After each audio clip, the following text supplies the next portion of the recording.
Alhamdulillah, Alhamdulillah, nahmaduhu wa nasta'inuhu wa nastaghfiruhu wa nu'minu bihi wa natawakkalu alayhi wa na'udzu billahi min shururi anfusina wa min sayyiati a'malina may yahdihillahu fala mudilla lahu wa may yudlilhu fala hadiya lahu wa nashhadu an la ilaha illallah wahdahu la syarika lah wa nashhadu anna sayyidana wa sanadana wa habibana wa maulana Muhammadan abduhu wa rasuluh alladzi arsala rasulahu bil huda wa dinil haqqi liyuzhirahu ala ad-dini kulli walau karihal musyrikun amma ba'du faqad qala Allahu ta'ala fi kalamihil mazid wa fil furqanihil hamid a'udzu billahi minasy syaitonir rajim Bismillahirrahmanirrahim ya ayyuhalladzina amanu taqullaha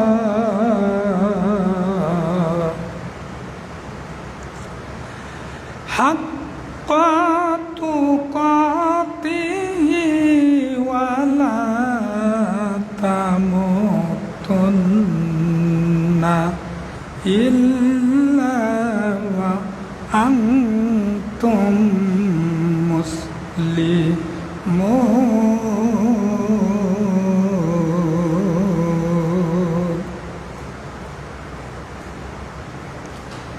aw kama qala Allah ta'ala fi kalamihil majid wa fil furqanihil hamid kuntum khairan ummat ukhrijat linnas ta'muruna bil ma'ruf wa tanhauna 'anil munkar wa tu'minuna billah sadaqallahul azim an abi hurairah radhiyallahu ta'ala anhu qala qala rasulullah sallallahu alaihi wasallam la tadkhulunal jannata hatta tu'minu wa la tu'minu hatta tahabbu awala adullukum ala shay'in idza faltumuhu tahabbtum afshu salamu bainakum rahul muslim amantu billah সমস্ত প্রশংসা সমস্ত তারিফ আল্লাহ সুবহানাহু ওয়া তাআলার জন্য যে মহান আল্লাহ রাব্বুল আলামিনের অশেষ মেহেরবানিতে আমরা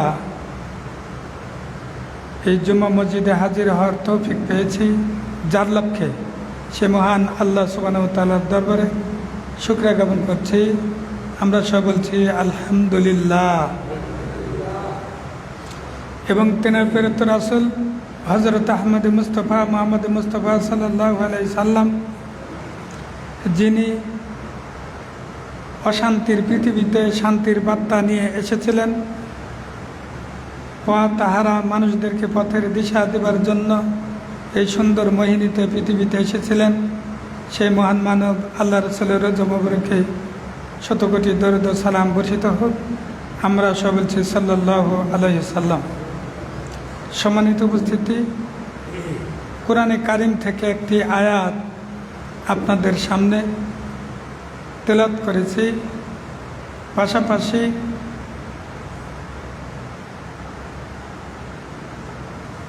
কোরআনে কারিমের একই সূরাত থেকে আরেকটি আয়াত পাঠ করেছি। মুসলিম শরীফের একটি হাদিস মিশকাত শরীফেও পেয়ে যাবেন। এই হাদিস এবং কোরআনে কারিমের আয়াতকে কেন্দ্র করে কিছু কথাবার্তা তুলে ধরব। আমা তাওফিকে ইল্লা বিল্লাহ। আল্লাহ সুবহানাহু ওয়া তাআলা বলছেন, ইয়া আইয়ুহাল্লাযিনা আমানু। দুইটা জিনিস, একটা হলো আমানু ইমান, আর আরেকটা হলো কুফর কাফেরি, আর ইমান মুসলিম অমুসলিম দুইটা, হেজবুল্লাহ হেজবুল শয়তান, আল্লাহর দল শয়তানের দল। তো ইমান আর বেঈমান, আল্লাহ পাক রাব্বুল আলামিন ইমানদারদেরকে ডাক দিয়ে বলছেন, হে ইমানদারেরা, আমানুত্তাকুল্লাহ, তোমরা শুধুমাত্র আল্লাহকে ভয় করো। শুধুমাত্র আল্লাহ সুবহানাহু ওয়া তাআলাকে ভয় করো। আল্লাহ ছাড়া গোটা পৃথিবীর কাউকে ভয় করা যাবে না। তো আমরা একটু বুকে হাত দিয়ে মনে মনে চিন্তা করে দেখি তো, আল্লাহ ছাড়া আর কাউকে আমরা ভয় করি কি করি না? যদি ভয় করি, বোঝা যায় আমার ঈমান নাই। আল্লাহু আকবার। তাহলে ভয় করতে হবে শুধুমাত্র আল্লাহ সুবহানাহু ওয়া তাআলাকে। আর ওয়ালা তামুতুন্না ইল্লা ওয়া আনতুম মুসলিমুন, তোমরা মুসলমান না হয় মৃত্যুবরণ করো না। তাহলে ইমানদারদেরকে ডাক দিয়ে বলছেন, ও ইমানদারেরা, তোমরা শুধুমাত্র আল্লাহকে ভয় করো, আর মুসলমান না হয়ে মৃত্যুবরণ করো না। তার মানে ইমান এনেছি, মুসলমান হইনি। মুসলমান না হয়ে মৃত্যুবরণ করো না।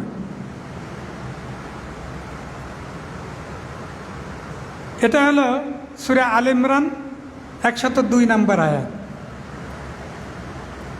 3 নম্বর আয়াতে মুসলমানের কিছু কথা বলেছেন। যাক, ইমান শব্দের অর্থ হলো বিশ্বাস স্থাপন করা।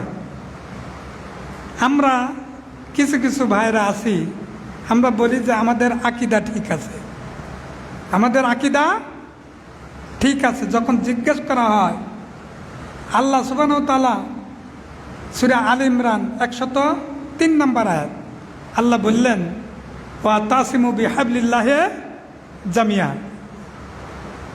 2 নম্বর আয়াতে বললেন, ইয়া আইয়ুহাল্লাযিনা আমানু, হে ঈমানদারগণ, আমানুত্তাকুল্লাহ, আল্লাহকে ভয় করো, আর গোটা পৃথিবীতে কাউকে ভয় করো না। আর হাক্কা তুকাতিহি ওয়ালা তামুতুন্না ইল্লা ওয়া আনতুম মুসলিমুন, ভয় করার মতো ভয় করো, আর মুসলমান না হয়ে মৃত্যুবরণ করো না। পরের আয়াতে মুসলমান কাকে বলে আল্লাহ বলছেন, ওয়া তাসিমু বিহাবলিল্লাহি জামিয়া, তোমরা সবাই মিলে এক হয়ে যাও। ওয়ালা তাফাররাকু, দলে দলে পৃথক হয়েও না। মুসলমানেরা কখনো দলাদলি হতে পারে না। তাহলে এখন কিছু কিছু ভাইকে জিজ্ঞেস করলে যে, ভাই আপনারা তো সঠিক আকীদার উপর আছেন, হ্যাঁ বলে বেড়ান, তো আপনার প্রথমে একটা ছিল, তারপরে আসাদুল্লাহ গালিব আহলে হাদিস যুব সংঘ নিয়ে আসলো, তারপর আব্দুস সামাদ সালাফি আবার চলে গেল, তারপরে আব্দুর রাজ্জাক বিন ইউসুফ, মুজাফফর বিন মহসিন, এই ভাগাভাগি হয়ে গেল। তো আমি কিন্তু ওদের বিরুদ্ধে বলিনি, আমি বলছিলাম আকিদার বিষয়। ওরা তখন বলে যে আমাদের আকিদা ঠিক আছে। এখন আমরা আকিদা মানে জানি না, তখন চিন্তায় পড়ে যায় আকিদা ঠিক আছে তাহলে মানে ঠিকই আছে। তাহলে ঈমান শব্দের অর্থ হলো বিশ্বাস, আর আকিদা শব্দের অর্থ হলো দৃঢ় বিশ্বাস। ঈমান শব্দের অর্থ হলো বিশ্বাস। এই দৃঢ় বিশ্বাস বলতে গিয়ে এতগুলো কথা বললাম। বলছে যে দলে দলে ভাগ হলে কি হবে, আমাদের দৃঢ় বিশ্বাস ঠিক আছে, কিন্তু আল্লাহ বললেন ওয়াতাসিমু বিহাবলিল্লাহি জামিয়া ওয়ালা তাফাররাকু, তোমরা সবাই মিলে এক হয়ে যাও, দলে দলে বিভক্ত হয় না। এটার নাম হলো মুসলমান। মুসলমানেরা দলে দলে বিভক্ত হবে না, এক হয়ে যাবে। মুসলমান শব্দের অর্থ হলো মানে ওয়ার্ড মিনিং জাস্ট। মুসলিম শব্দের অর্থ হলো গ্রামার অনুযায়ী এটা হলো আত্মসমর্পণ করা। মুসলিম শব্দের অর্থ হলো আত্মসমর্পণ করা, স্যালেন্ডার হওয়া, মস্তক অবনত করা শুধুমাত্র আল্লাহর কাছে। গোটা পৃথিবীর কোনো আইনের কাছে, কোনো দলিলের কাছে, কাউরি কাছে মুসলমানেরা মাথা নত করতে পারে না। মুসলমান কেবলমাত্র শুধুমাত্র একমাত্র আল্লাহ সুবহানাহু ওয়া তাআলার কাছে মাথা নত করে, এর নাম হলো মুসলমান। কিছুদিন আগে কিছু লোককে ফাঁস দেওয়া হয়েছিল, তাদেরকে বলা হয়েছিল যে প্রেসিডেন্টের কাছে আত্মসমর্পণ স্যালেন্ডার হলে, তার কাছে বললে, ক্ষমা চাইলে হয়তো ক্ষমা করতেও পারে, কিন্তু এরা আল্লাহর কাছে ছাড়া পৃথিবীর কাউরি কাছে আত্মসমর্পণ করতে রাজি নাই। হায়াত মৌতের মালিককে আল্লাহ সুবহানাহু ওয়া তাআলা। যাই হোক, আল্লাহ বলছেন ইয়া আইয়ুহাল্লাযিনা আমানু, হে ঈমানদারগণ, আমানুত্তাকুল্লাহ, তোমরা আল্লাহকে ভয় করো। হাক্কা তুকাতিহি, ভয় করার মতো ভয় করো। তাফসীর কারে করে বলেছেন সর্বদাই আল্লাহকে স্মরণ করো, গাফেল হয়েও না। সর্বদাই আল্লাহু আল্লাহু জিকির আজগার করা, আল্লাহকে স্মরণ, আল্লাহকে হাজির নাজির জানা, সর্বদাই কাছে নিয়ে রাখা, এইরকম হলো আল্লাহকে স্মরণ। সময় যদিও থাকে না, তাও একটা মনে হয়েছে বলি। আল্লাহ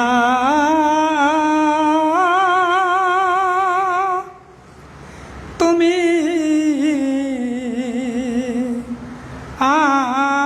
আমার, এই তো এখানে আমি গাহি গুণগান তোমার আল্লাহ, তুমি আমার।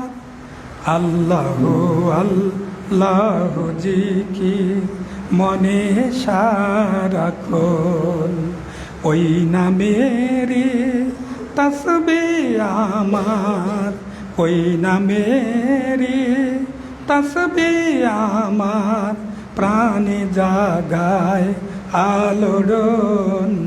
আল্লাহু আল্লাহু জিকির মনে সারাক্ষণ।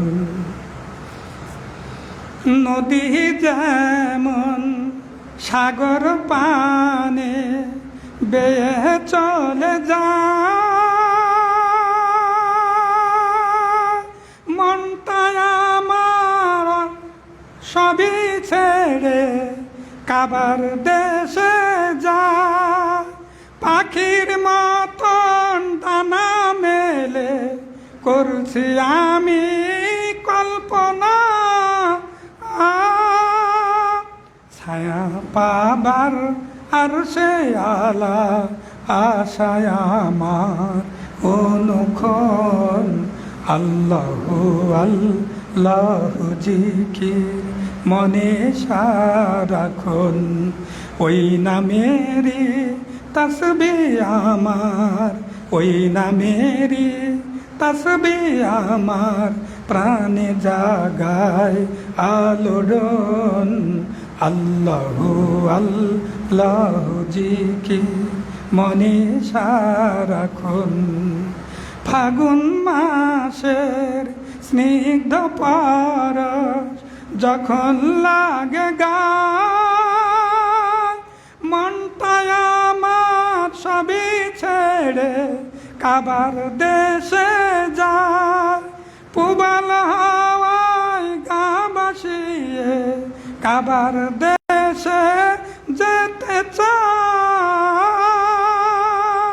গিলাম ছুঁয়ে খানাই কাবা, গিলাম ছুঁয়ে খানাই কাবা, করব শীতল আমার মন।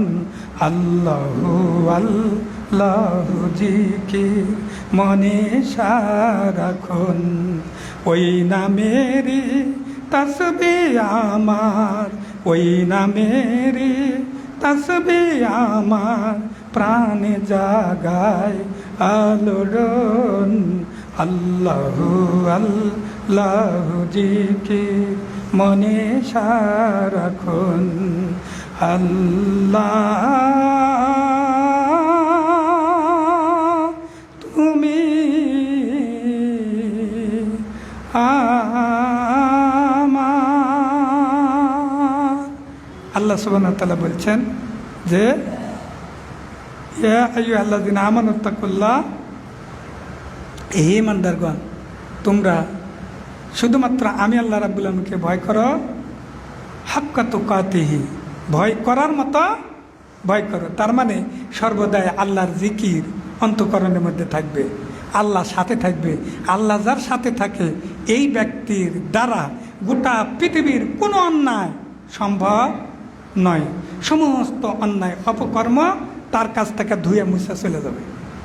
সমস্ত অন্যায় অপকর্ম তার কাছ থেকে ধুয়ে মুছে চলে যাবে, কোনো অন্যায় তার মধ্যে থাকতে পারে না। এই একটা ভিউ, একটা থিওরি, একটা পয়েন্ট আমি যদি অ্যাকসেপ্ট করতে পারি, তাহলে আমার মানে এই জীবনেও সফলতা, আখিরাতের জীবনেও সফলতা। দেখেন, মানে গত কয়েক জুমা থেকে আলোচনা করতে চেয়েছে, আংশিক বলার পরেও পুরাটা বলা হয় না। তো আজকে মানে এই শর্ট পিরিয়ড অফ টাইমে অল্পর মধ্যেই সেরে দেবো ইনশাআল্লাহ। আবু যার গিফারি, লোকটার নাম হলো আবু যার গিফারি। ইমান কারে বলে? আবু যার গিফারি ইমান আনবে, ভাইকে পাঠিয়ে দিয়েছে। উনাইস, কোনো বর্ণনা আনিস, এরকম তার ভাইয়ের নাম। তো উনাইসকে পাঠিয়ে দেওয়া হলো মক্কায়। দেখো, মক্কায় নাকি একজন নবী আসছে। এই আল্লাহর তরফ থেকে জিবরাইলের মাধ্যমে তার কাছে ওহী হয়। মানুষ কেউ জাদুকর বলে, কেউ পাগল বলে, কেউ ভূতে ধরেছে, জিনে ধরেছে, বিভিন্ন কথাবার্তা বলে। অতএব ভাই, তুমি আপন ভাই, তুমি মক্কায় চলে যাও, আর মুহাম্মদ সাল্লাল্লাহু আলাইহি সাল্লাম সম্পর্কে সঠিক তথ্য আমার কাছে নিয়ে আসো। তো উনাইস মক্কায় চলে গেলেন। বহু কষ্ট সৃষ্ট সহ্য করে এইবার চলে আসলেন নিজের ভাইয়ের কাছে। এসে ভাইকে বলছে, ভাই, আমি যা দেখলাম, আমি যা রিসার্চ করেছি, গবেষণা করেছি, আমার মেমোরিতে যতটুক মানে সেট আপ করা দরকার, অ্যাকসেপ্ট করা দরকার, আমি যতটুকু করেছি, মুহাম্মদ সাল্লাল্লাহু আলাইহি সাল্লাম একজন খাঁটি প্রিয়র, তার মতো খাঁটি মানুষ আর গোটা পৃথিবীতে দ্বিতীয় কেউ হতে পারে না। সে একজন সৎ চরিত্রবান, মানুষদেরকে সৎ চরিত্রের উপদেশ দেয়, মানুষদেরকে সৎ কাজের আদেশ দেয়, আর সৎ চরিত্রবান হওয়ার উপদেশ দেয়। আল্লাহু আকবার। আর গুটি কয়েক কোরআনের আয়াত আবু যার গিফারিকে শোনায়া দিলেন।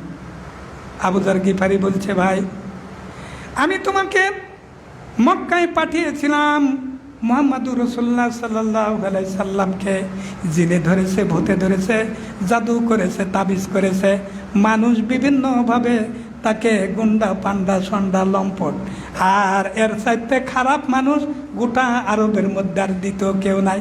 এই কথা বলে আর তুমি এসে আমাকে উল্টা শোনালে। আমার মন মানে না ভাইরে, তুমি যদি আমার সংসারের দায়িত্ব কিছুদিন নিতে পারো, আমি আবু যর নিজে গিয়ে মক্কায় দেখতে চাই মুহাম্মদ সাল্লাল্লাহু আলাইহি সাল্লাম আসলে কি রূপ মানুষ, আমি নিজের চোখে দেখে আসতে চাই। উনাইস বলতেছেন, ভাই যতদিন আপনি মক্কায় থাকবেন ততদিন আপনার সংসার আমি চালাই দেব। জানেন কি, এই আবু যর গিফারি এইবার মক্কায় চলে আসলেন, কাবা ঘরে আসলেন, সেখানেই থাকতেন।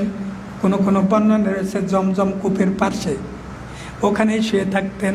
সারাদিন ঘুরে বেড়াতেন। সন্ধ্যার সময় মানে রাত্রি যাপনের জন্য ওই জায়গায় আশ্রয় নিতেন। হঠাৎ করে আলী রাদিয়াল্লাহু তাআলা আনহুর চোখে পড়ে গেল। আলী রাদিয়াল্লাহু তাআলা আনহু চোখে পড়ে গেল। মনে মনে ধারণা করলেন যে অবশ্যই এই লোকটা দেশীয় লোক হবে না, বিদেশি লোক।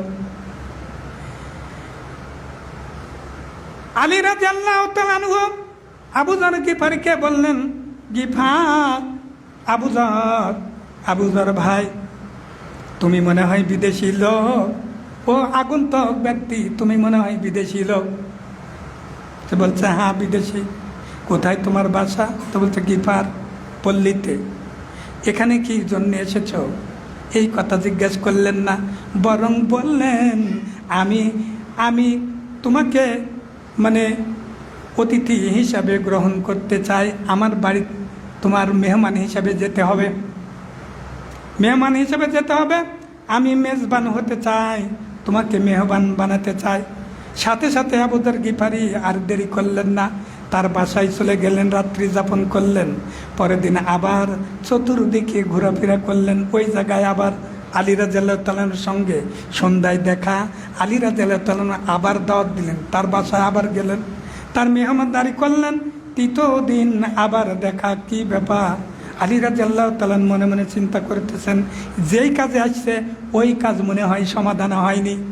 আসলে এত বড় ঘটনা আপনাদের সামনে এতটুক টাইমে, a short period of time, art is long but life is short, so do more or কিনার শর্ট লাইফ, শর্ট টাইমে বলার মতো ক্যাপাসিটি মানে আমার না। তারপরে তৃতীয় দিন আলী রাদিয়াল্লাহু তাআলা চিন্তা করতেছেন, ব্যাপার কি?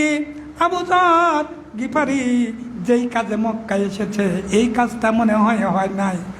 এরপরে আবার দাওয়াত দিলেন, বাড়িতে নিয়ে গেলেন।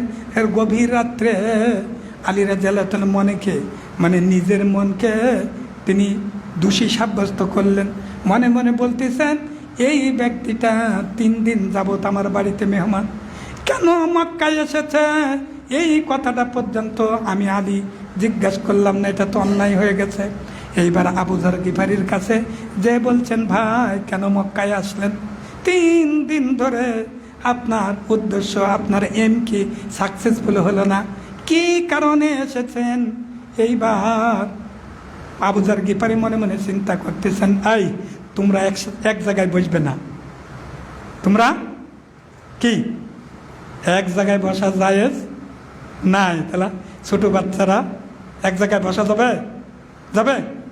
এক জায়গায় বসা যাবে না। কেন বলছিলাম? এইবার দেখেন আলী রাদিয়াল্লাহু তাআলা যখন আবু যর গিফারিকে জিজ্ঞেস করলেন, আবু যর গিফারি চিন্তা করলেন, অবশ্যই এইটা ভালো মানুষ, তাছাড়া 3 দিন ধরে আমাকে এর বাড়িতে জায়গা দেয় আর কোনো কথা বলে না, খাদ্য মানে থাকতে দেয়, খেতে দেয়, কোনো কথা বলে না, ভালো মানুষ। যাই হোক, এর কাছে বলবো, গোটা আরবের কার কাছে বলবো? কে আমাকে মেরে ফেলবে?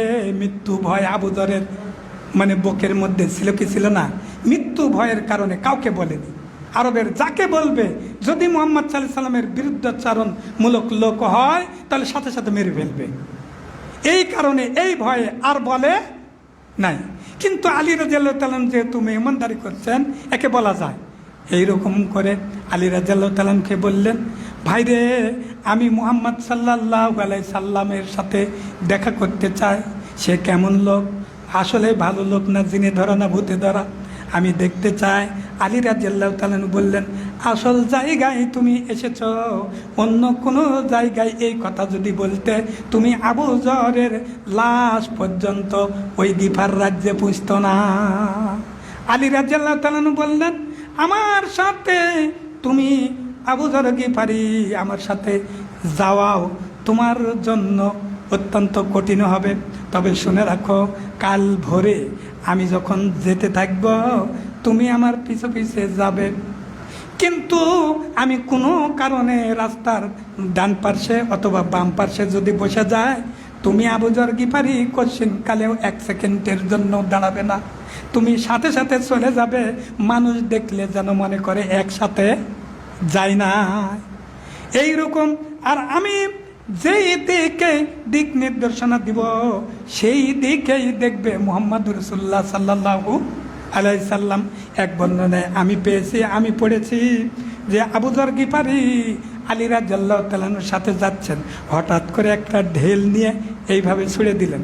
দেওয়ার পরে আলী রাদিয়াল্লাহু তাআলা চলে গেলেন। আবু যর গিফারি চিন্তা করলেন, মনে হয় যেদিকে ঢেল ছুঁড়েছে এই দিকেই মনে হয় আল্লাহ রাসূল সাল্লাল্লাহু আলাইহি সাল্লামের জায়গা হবে। দৌড়ে গিয়ে ঘরের দরজায় ধাক্কা দিয়ে সালামু আলাইকুম ইয়া রাসূলুল্লাহ, ইয়া হাবিবাল্লাহ বলে সালাম দিয়ে দিলেন। দেওয়ার পরে বললেন যে আমি গিফার রাজ্য থেকে এসেছি, গিফার রাজ্য থেকে এসেছি। এর মধ্যে কে আল্লাহ রাসূল দাবি করেছেন আমি তাকে দেখতে চাই, আমি তাকে দেখতে চাই। এরকম বর্ণনা রয়েছে। মুহাম্মদ সাল্লাল্লাহু আলাইহি সাল্লামকে দেখার পরেই পাগল পারা হয়ে গেছে। এইরকম মানুষ কোনো দিন মিথ্যাবাদী হতে পারে না। এইরকম মানুষ কোনো দিন অজ্ঞ, পাগল, মাতাল, ভণ্ড হতে পারে না। তো মুহাম্মদ সাল্লাল্লাহু আলাইহি সাল্লাম তখন বললেন, হ্যাঁ, আমার উপর আল্লাহর ওহী হয়, আমি সেই শেষ রাসূল মুহাম্মদুর রাসূলুল্লাহ সাল্লাল্লাহু আলাইহি সাল্লাম। আল্লাহ রাসূলের সাথে কথোপকথনের পরে আবু যর গিফারি ইসলাম গ্রহণ করলেন। আল্লাহ রাসূল সাল্লাল্লাহু আলাইহি সাল্লাম কোরআনের কিছু আয়াত ইত্যাদি ইত্যাদি শিক্ষা দিলেন, ইসলাম কাকে বলে ইত্যাদি বিষয় শিক্ষা দিলেন। এরপরে বললেন, ও আবু যর, এই মুহূর্তে তুমি গিফার রাজ্যে চলে যাও, আর 1 সেকেন্ড মক্কায় দেরি করো না। মক্কার লোক কিন্তু ভালো না, আর মক্কার কাউরির কাছে তুমি যে ইসলাম গ্রহণ করেছো এই কথা কাউরির কাছে বলবে না। আবু যর গিফারি ওখান থেকে বের হলেন, ডাইরেক্ট কাবা ঘরে চলে গেলেন। ওখানে কিছু অমুসলিম মুশরিক, ওই মক্কার দুর্ধর্ষ নেতারা ওই জায়গায় জটলা পাকায় মুহাম্মদ সাল্লাল্লাহু আলাইহি সাল্লামকে কীভাবে সমূলে নিধন করা যায়, দুনিয়ার থেকে মিটে দেওয়া যায়, এই পরামর্শ করছেন। আবু যর গিফারি ওই জায়গায় গিয়ে বুক ফুলাইয়া ওদের সামনে বলছে, আশহাদু আল্লাহ ইলাহা ইল্লাল্লাহ, সুবহানাল্লাহ। যেই আবু যর গিফারি এতদিন ভয়ে মক্কার কাউরির কাছে মুহাম্মাদের নাম পর্যন্ত জিজ্ঞাসা করে নাই, আজকে মুহাম্মদ সাল্লাল্লাহু আলাইহি সাল্লাম বললেন তুমি গিফার রাজ্যে চলে যাও, ইসলাম যখন পরিপূর্ণ হয়ে যাবে, প্রতিষ্ঠিত হবে, তখন তুমি এসো। মক্কার কাউরির কাছে তুমি ইসলাম গ্রহণ করেছো এই কথা বলো না। অথচ দুদর্শ যারা নেতা নেত্রী, সব চাইতে আবু জেহেল, আবু লাহাব, সাইবা, উতবা, মুগিরা, আবু সুফিয়ান, বড় বড় লিডার যেখানে বসে আছে ওই জায়গায় বুক ফুলাইয়া বলছে, আশহাদু আল্লাহ ইলাহা ইল্লাল্লাহ। ও মক্কার লোকেরা, তোমরা শুনে রাখো, আমি আবু যর গিফারি ইসলাম ধর্ম গ্রহণ করেছি। আমি সাক্ষ্য দিচ্ছি আল্লাহ ছাড়া অন্য কোনো মাবুদ, অন্য কোনো আইনদাতা, অন্য কোনো বিধানদাতা কেউ বলতে কেউ নাই। আমি আল্লাহ সুবহানাহু ওয়া তাআলাকে গ্রহণ করেছি। এই কথা বললেন। আল্লাহ পাক রব্বুল আলামিন বললেন, ইয়া আইয়ুহাল্লাযীনা আমানুত্তাকুল্লাহ, হে ঈমানদারগণ শুধুমাত্র আল্লাহকে ভয় করো, আর কাউকে ভয় করা যাবে না। যার কারণে আগে ইসলাম গ্রহণ করেছিল না, এই জন্য ভয় ছিল মৃত্যুর।